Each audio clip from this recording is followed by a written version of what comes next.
When Rogers talked about mental health, he was speaking of something that superseded just rational coherence. I mean, Rogers also touched on a topic that's become very well developed since the time of Rogers, which is the topic of embodied cognition. It's become increasingly clear to artificial intelligence researchers particularly that the Enlightenment idea of rationality as like a disembodied sort of spiritual function is wrong in principle. And I think that's because the way the brain sets itself up with the body is the way that we discussed when we were talking about Piaget. It's that the mind is built from motor actions up, and the concepts that the mind uses aren't abstract categories that describe reality. They're more like tools that allow us to do things in the world. And so they're predicated, their validity is predicated on the fact that we have a body. And one of the things that Rogers was trying to emphasize, and I think there's a long history of this in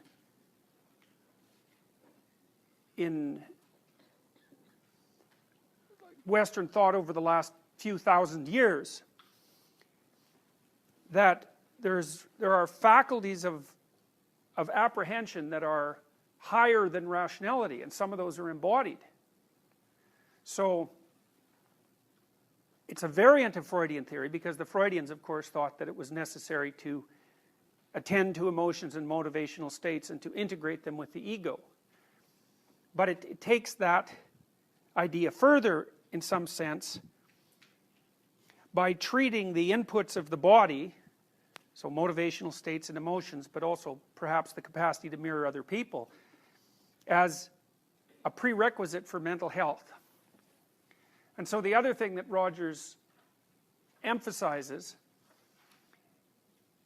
is to pay attention to how it is that your experiential field is manifesting itself while you speak and interact with other people. And he was hoping and striving towards a kind of unification that was analogous to the unification that I described to you that Jung talked about in his last book. There's another practical element to this that I should tell you that I think is unbelievably useful. And we talked last time a little bit about the necessity of listening to people and techniques that you could use to do that in the effort to improve your communications and also to improve the degree to which you were gathering information that was practically useful to you and corrective.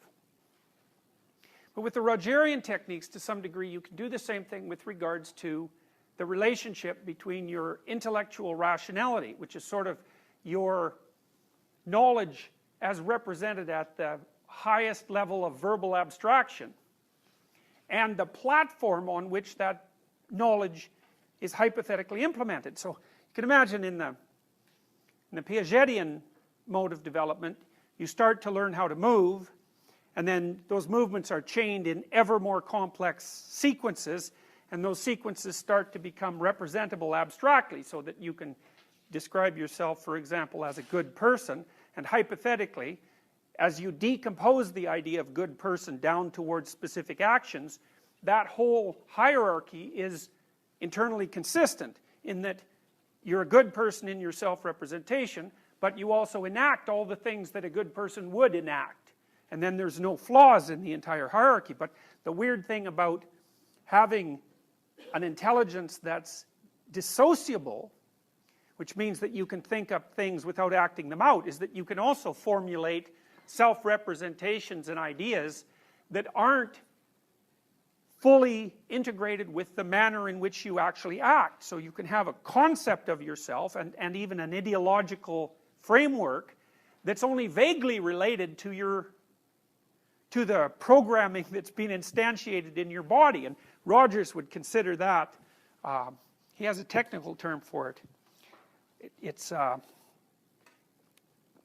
form of internal disharmony. Noncongruence, that's his term. And the non-congruence idea is a very interesting one, because in my experience, you can feel it. So, and here's something that you could try as an experiment. And I think it's as effective an experiment as the listening experiment that we discussed last time. So,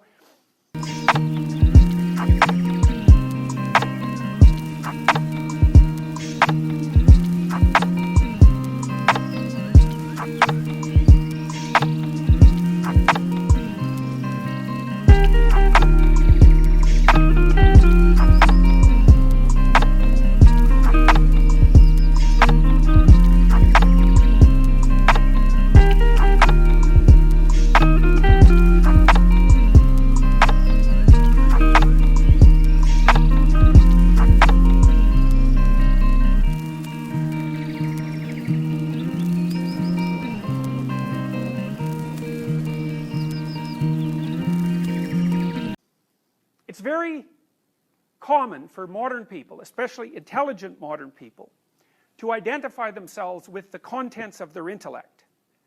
But that's a strange thing to do in many ways, because first of all, obviously, you're not just the contents of your intellect, you're also your emotions and your motivations and your body and so forth, and your embeddedness within a social context. But especially if you're intelligent, it's tempting to identify yourself with the contents of your intellect. But there's no reason to assume whatsoever that those contents are in fact congruent with the programming of your body, or even with its natural inclinations. And that's partly because the fact that you can abstract also means that you can learn abstractly, and that means you can pull in concepts from the world at a level of abstraction that may have virtually nothing to do with you. And that's certainly the case if you're educated, because you read all sorts of things, and you know, the reading and all the investigating that you do at an abstract level allows you to have theories about being and theories about yourself, but there's no necessity that those theories about being and yourself have any basis in who or what you actually are. And so that makes you inauthentic. That's the existential perspective. And the Rogerian perspective would be incongruent. You're not a singular entity at all the multiple levels at which you exist.